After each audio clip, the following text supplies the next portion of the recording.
गोपियां प्रातःकाल उठती हैं, मार्गशीर्ष महीने में हेमंत ऋतु है। सुबह सुबह उठ करके यमुना स्नान करती हैं, बाद में कात्यायनी माता की पूजा करती हैं और सब मांगती हैं नंद गोप सुत ही हमें पति रूप में मिले, ऐसी कृपा कर दो। भगवान ने कहा बाकी तो सब बढ़िया करती हैं, अच्छी बात है, लेकिन स्नान करने का तरीका सही नहीं है। न नग्न स्नायात, हमारा शास्त्र कहता है नदियों में तालाबों में कभी भी नग्न स्नान, निर्वस्त्र स्नान नहीं करना चाहिए। गोपियों से एक भूल हो रही थी, भगवान ने उसको सुधारा। एक दिन सब गोपियों के वस्त्र लेकर के भगवान कदम पर जा बैठे।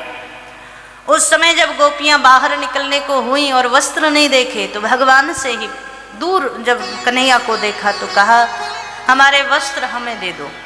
भगवान बोले कैसे दे दें? तो कन्हैया से कह दिया कि फेंक करके दे दो। भगवान बोले हम देते सबको हैं पर फेंक कर किसी को नहीं देते, हम फेंक कर बिल्कुल नहीं देंगे। देते हैं कभी? अच्छा, और जब हम मंदिर जाते हैं तो क्या करते हैं? कई लोगों को हमने देखा है पुष्प चढ़ाएं, पुष्प फेंक करके मार दें, ये भी समझ आता है। कई लोग तो एक एक का कॉइन्स निकालते हैं और उसको दूर से फेंक कर भगवान को मारेंगे, है ना।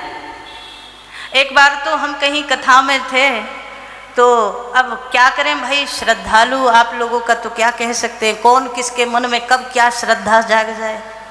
तो आरती चल रही थी, कथा विश्राम हुई और आरती चल रही थी और उसी समय सामने किसी की श्रद्धा जागी, उसने बढ़िया एक का कॉइन निकाला और जो फेंक कर मारा सो हमारे ही मुंह में लगा सीधा, और सारी आरती वारती सब बंद। अब ऐसी श्रद्धा का क्या करें महाराज, बताओ आप। भगवान के मंदिर में जाओ तो फेंक कर देना चाहिए, और देते भी क्या हो? बोले 1 रुपया। मांगते क्या हो? बोले कम से कम 50 लाख का लाभ हो जाए, 1 रुपया आपको दे रहे हैं। एक क्षण के लिए चिंतन करके देखो, वो परमात्मा जो सबको देता है वो कभी फेंक कर नहीं देता। वो कब दे दे, कहाँ दे दे, कुछ पता नहीं। गोपियों ने कहा हमारे वस्त्र दे दो, कन्हैया बोले फेंक कर नहीं देंगे। तो आपको वस्त्र चाहिए तो एक एक से आओ और लेकर चले जाओ। गोपियों ने कहा आने की स्थिति में नहीं है, तो कन्हैया ने कहा जाने की स्थिति में कैसे थे? एक गोपी बोली उस समय तो आप यहाँ नहीं थे। कन्हैया मुस्कुराए, ऐसा कौन सा समय है जिस समय में मैं यहाँ नहीं था या कहाँ नहीं था? मैं सब समय में सब जगह हूँ। ये तो देखने वाले की आँख की गलती है कि वो मुझे देख नहीं पाता। गोपियों को भी लग गया कि इनसे बहस करना ठीक नहीं है, और वैसे भी 1000 वस्त्र पहनो तो भी उसके सामने तो हर व्यक्ति निर्वस्त्र ही है। परमात्मा के सामने सब गोपियाँ आई, भगवान ने सबको वस्त्र दिए।